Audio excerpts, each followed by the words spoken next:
Ողջույն հարգելիները, շնորհակալություն եմ հայտնում, որ միացաք մեզ մեր չորեքշաբթի օրվա Աստվածաշունչի սերտողությանը։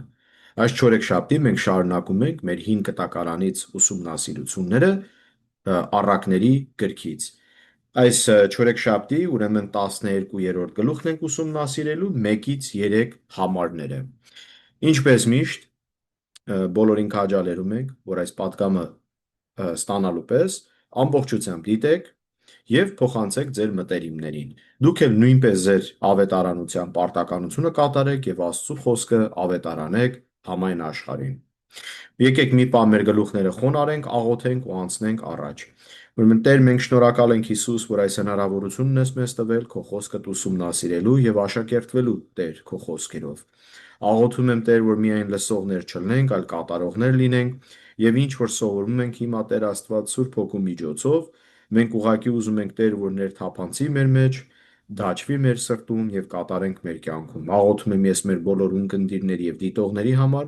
աղոթում եմ նրանց առատորեն օրհնես, զորացնես եւ օգնես, որ նույնպես նրանք զորանան քո խոսքերով։ Աղոթում ենք այս ամենը քո Սուրբ անունով Հիսուս, ամեն։ Հարգելիներս, այս չորեքշաբթի օրվա սերտողության վերնագիրն է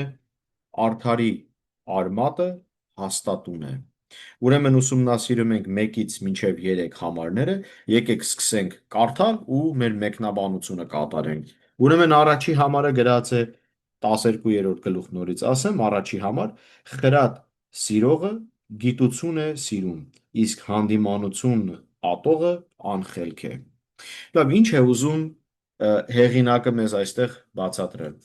Առաջինը ասեմ հարգելիներս, որ Աստծուն լսող մարդը բարգավաճում է։ Նա Աստծուն լսելով, այսինքն Աստվածաշունչը կարդալով, նա ստանում է Տիրոջ գիտությունը,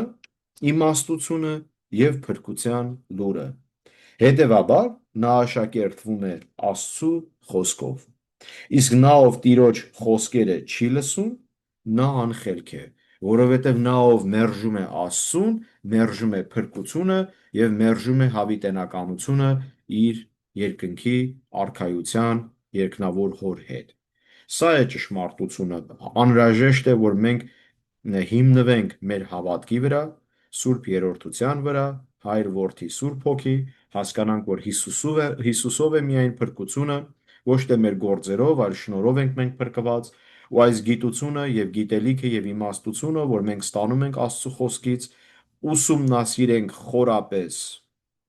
եւ թույլ տանք, որ Աստված մեր մեջ գործ կատարի, որ մեզ աշակերտի իր խոսքերով եւ ընթացքը վերափոխման եւ սրբության ընթացքը Տերը կատարի մեր մեջ, որ գնալով մենք նմանվենք մեր Տիրոջը Հիսուս Քրիստոսին։ Երկրորդ համարի մեջ ինչ է գրած։ Գրած է բարին Տիրոջից բարեհաճություն կստանա, բայց նենգամիտ մարդուն նա կդատապարտի։ Լավ, ինչ է նշանակում դա։ Բարին ով է։ Բարին այն մարդն է,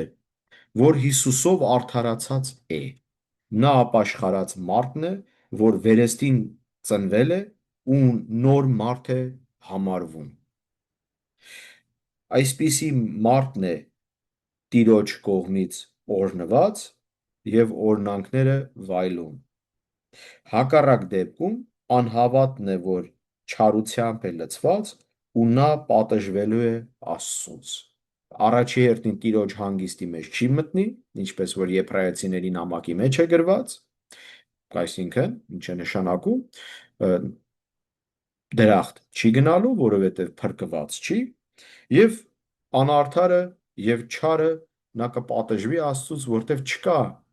մեղք եւ չարություն, որ Տերը չի պատժում։ Մեզ թող չթվա, որ այս աշխարհում Տերը մեզ չի հետևում, չի տեսնում ինչ է կատարվում։ Պարզապես Տերը իր գործը կանի, թեև Աստված համբերատար է եւ բոլորին ամեն կերպ հնարավորություն է տալի, որ ապաշխարեն, փրկվեն։ Եկեք երրորդ համարն էլ կարդանք։ Ուրեմն գրված է. Մարդն անիրավությամբ չի հաստատվի, իսկ արդարների արմատը չի սասանվի։ Լավ, սա ինչ է նշանակում։ Արդարների արմատը չի սասանվի։ Ուրեմն այս նույն գաղափարը շարունակվում է։ Ա, այս համարներն էլ այս համարն էլ կներեք շարունակում է նախկին այս 1 եւ 2 համարների միտքը, որ մարդ միմիայն Աստծու վրա կարող է հաստատվել, որովհետև Աստծու մեջ կյանք կա։ Եվ նա, ով Աստծու մեջ է, նրա արմատը երբեք չի սասանվի, խորապես հիմնված է Հիսուս Քրիստոսի վրա։ Իսկ եթե մենք հիմնված ենք Հիսուս Քրիստոսի վրա, մենք երբեք չենք կործանվի։ Սա է գաղափարը։ Դրա համար հիմնվեք եւ հաստատվեք Հիսուս Քրիստոսի վրա, ընդունեք Հիսուսին որպես Տեր եւ Փրկիչ, ապաշխարեք, փրկվեք եւ վայելեք Տիրոջ օրհնանքները եւ Տիրոջ բոլոր խոստումները։ Կյանք կա Հիսուսի մեջ։ Եվ այդ կյանքը Տերն է մեզ տալի Հիսուս Քրիստոսով։ Երջանկություն կա։ Կյանքում կապ չունի ինչ կկատարվի, ինչ տեսակի դժվարություն կամ փորձություն կտեսնենք։ Մեկը միևնույնն է, Հիսուս Քրիստոսով մենք կհաղթահարենք եւ Հիսուս Քրիստոսով ցանկացած դեպք, ցանկացած ժամանակ, միևնույնն է, լավ ժամանակ, վատ ժամանակ, մենք խաղաղություն կունենանք մեր Տիրոջ միջոցով։ Հույսով եմ, որ այս առակները ձեր համար օրհնանք էին, Տերը ձեզ օրհնի եւ եղեք օրհնված Աստծու խոսքով։ Ամեն։